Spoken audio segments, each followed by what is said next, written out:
Here's E. To continue my German recipe series, I'm going to make a Bavarian cake called Prinzregententorte. It's named after a Bavarian prince. It has 7 thin layers which represent 7 different districts in Bavaria. What can be more romantic and symbolic? For our layered cake, we will need 4 whole eggs. Crack them one by one carefully. Separate the egg yolks from the white. Beat the egg white first with a mixer until stiff on high speed.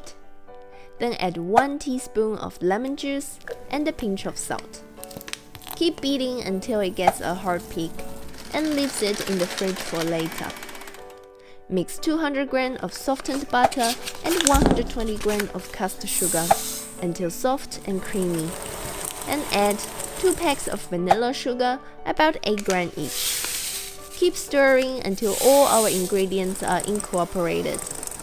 Add the egg yolks one after another and keep mixing until the mixture is smooth and creamy.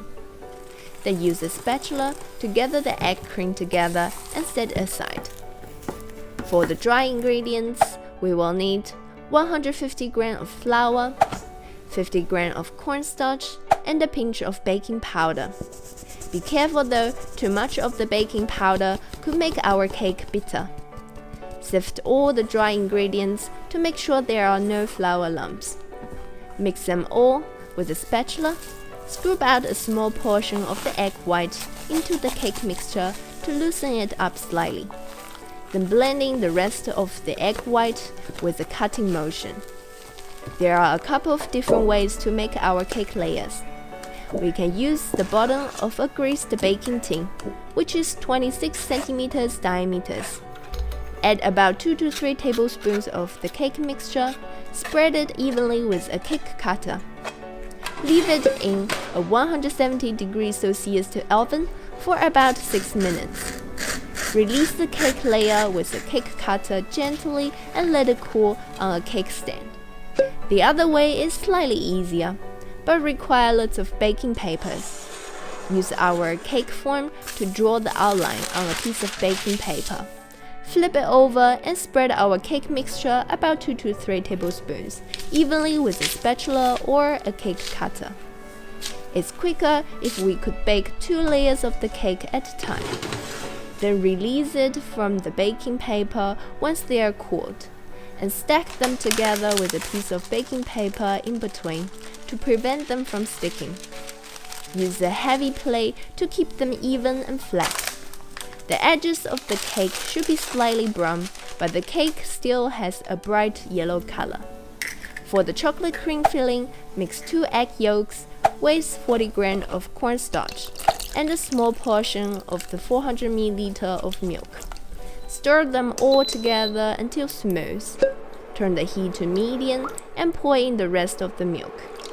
Keep mixing until it turns solid and remove the pot immediately away from the heat to prevent it from burning.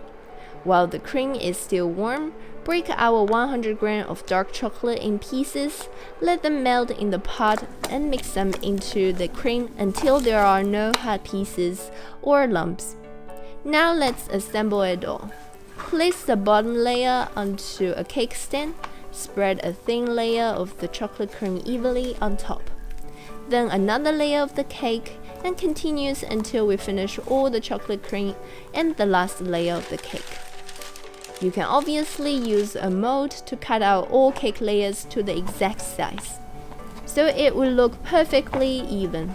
But I didn't bother, since it took quite a while to finish baking each layer. In the end, pour our chocolate glazing all over the cake. Just melt 200 grams of dark chocolate with 2 tablespoons of vegetable oil in a water bath. Let the glazing dry completely, and then we can cut out our cake with a warmed knife.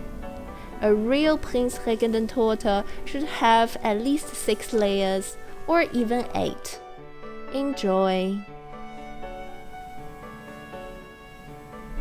Did you subscribe yet? If not, click here, click here, click here, every day watch new videos at 6 p.m. Here are my 2 recommended videos. Thanks for watching. See ya. 谢谢大家。